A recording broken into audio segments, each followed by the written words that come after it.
Մերձավոր Արևելքի պատերազմական երկրորդ ճակատում ևս ինտենսիվ մարտական գործողություններ են։ Իսրայելն ուժգնացնում է ճնշումը Լիբանանի վրա։ Ուրբաթ առավոտյան Բուրջ Համուդ թաղամասի բնակելի շենքին հասցված հարվածի թիրախ ըստ Իսրայելի եղել է Հեզբոլահի պատասխանատուներից մեկը։ Հայաբնակ այս թաղամասը հայտնվել է պատերազմի էպիկենտրոնում։ Լիբանի լույսերը թատրած են բարի ըլլալե։ Այս անգամ արևածագը մեզի համար ամենամտահոգիչն էր որպես լիբանանահայություն, որովհետև թիրախավորվեցավ ուղղակի Բուրջ Համուդը։ Բնականաբար մեծ վնասներով պիտի գաս, դուրս պիտի գաս իրականության են։ Պարկաստուծո մենք հայ զոհեր կամ վիրավորներ չունենք եւ մեր դուներու ասենք նյութական վնասներ չունենք որպես հայկական շրջաններ,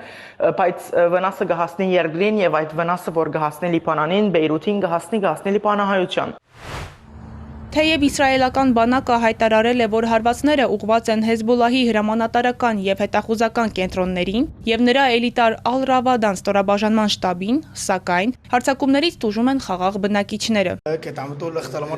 Հարվածը եկավ ու մենք խելագարի պես փախանք, երեխաներս, մայրս, քույրս, բոլորը վախեցած դուրս էին վազում։ Հրթիռը կարծես ուղիղ մեզ վրա էր գալիս։ Պատերազմը չի հարցնում ինչ ազգություն ունես, քրիստոնյա ես թե մուսուլման, բոլորը նույն կերպ են տուժում։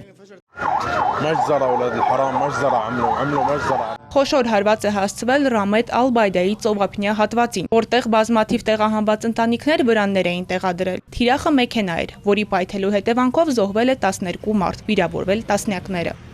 Լիբանանյան համալսարանի Բեյրութի կամպուսի վրա ավիահարվածի հետևանքով զոհվել է 2 դասախոս, այդ թվում գիտությունների ֆակուլտետի տնօրենը։ Իսրայելի զինվորականները հրահանգել են Լիբանանի հարավում գտնվող բոլոր բնակիչներին անհապաղ տարհանվել հյուսիս։ Քրիստոնյաներով բնակեցված Ալմա Ալ-Շաաբ սահմանամերձ գյուղում Իսրայելի ավիահարվածների հետևանքով սպանվել է 70-ամյա խաղաղ բնակիչ։ Նա սպանվեց այն ժամանակ, երբ ջրում էր իր բույսերը։ Մենք չենք կարողանում բացատրություն գտնել, թե ինչու կարող էր սա տեղի ունենալ։ Նա պարզապես մի անմեղ մարդ էր, որը ցանկանում էր մնալ իր հողում։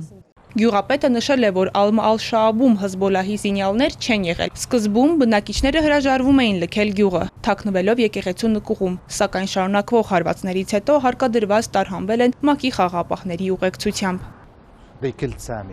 Ինչու պետք է լքենք մեր հողն ու մեր ժողովրդին, մեր տները պաշտպանելը մեր իրավունքն է։ Սահմանամերձ մեկ այլ գյուղում իսրայելական կրակի հարվածի հետևանքով սպանվել է մեկ քահանա, հայր Պիեր Ալ-Ռահին, նույնպես հրաժարվել է հեռանալ։ Պատերազմն աղետալի դրության մեջ է դրել նաև Լիբանանի առանց այն էլ անմխիթար վիճակում գտնվող տնտեսությունը։ Մեր հայրենակցի խոսքով արդեն թանկացել են առաջին անհրաժեշտության ապրանքները։ Հացը, բենզինը եւ այլ մթերքներ։ Լիբանանը պատերազմ չի ուզում։ Լիբանանը ներգրավել է պատերազմի մեջ որպես Իրանի պաշտպան, ասում է նա։ Հացը արդեն սղած է 5000 լիբանանյան ոսկիով, հիմա անգերնանք ասել, որ մարդիկ կրնան ասել, որ լավ 5000 բենզինի դիտեղը $16 էր, այսօր մոտավոր կհասնի, պիտի հասնի 24-25 դոլարի։ Իսրայելի վարչապետը պահանջել է, որ Լիբանանի կառավարությունը զինաթափի Հեզբոլահին։ Բիբին սպառնացել է, որ եթե նրանք դա չանեն, Իսրայելը կկատարի այդ գործը տեղում։ Պաշտպանության նախարարն էլ զորքերին հրամայել է պատրաստվել Լիբանանում ցամաքային գործողությունների։ Լիբանանի տարածքի մոտ 10%-ը այժմ իսրայելական տարհանման ծանուցումների ներքո է։ Ռազմական վերջին գործողությունները խլել են գրեթե 700 լիբանանցու կյանք եւ տեղահանվել մոտ 800,000 մարդու, այդ թվում բազմաթիվ քրիստոնյաների։ Ալինա Սահակյան, Էպիկենտրոն։